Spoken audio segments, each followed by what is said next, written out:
रुईज रेसिपीमध्ये तुमचं स्वागत करते। आज मी तुम्हाला नो बेक नो कुकिंग किंवा नो गॅस अशी रेसिपी दाखवणार आहे मिठाईची। 1/4 कप काजू, 1/4 कप बदाम आणि अर्धी कप साखर घेतलेली आहे। आता इथे पावडर शुगर नाही मी वापरते, हे मी मिक्सरच्या भांड्यात कोर्स हे फाईन पावडर करण्यासाठी घेतलेलं आहे।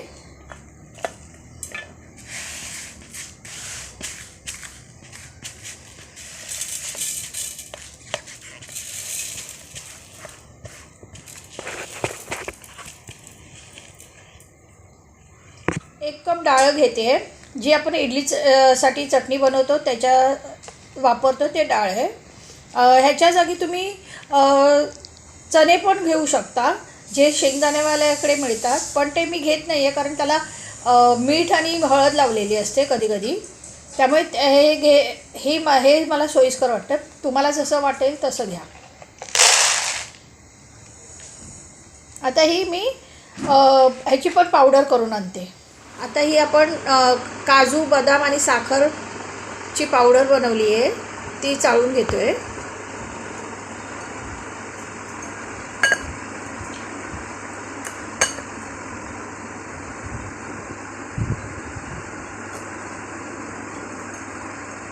ती डाळ घेतलेली ना फुटाण्याची, ती डाळ मी मिक्सरमधून बारीक करून काढली आहे, पावडर बनवली आहे। आता ही चाळायची।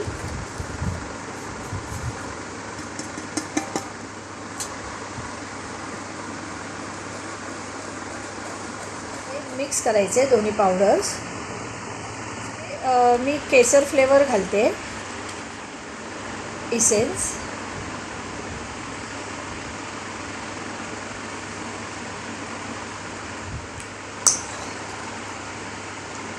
थोडं वेलचीचं इसेन्स,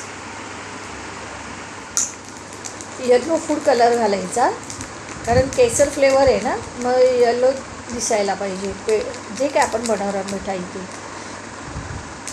हे सर्व एकत्र करायचं, केसर फ्लेवर आणि वेलची वगैरे। आता ह्याच्यामध्ये तुम्हाला बाइंडिंगसाठी तूप वापरायचं तर तूप वापरा, नाही तर घरची मलाई वापरा। मी फ्रेश क्रीम आहे माझ्याकडे म्हणून ती वापरते।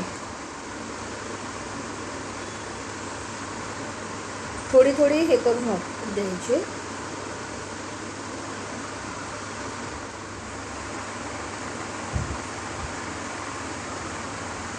थोडं तूप हाताला लावून घ्यायचं। आपल्याला हे गोळे बनवून नंतर पेढ्याचा शेप द्यायचा। पण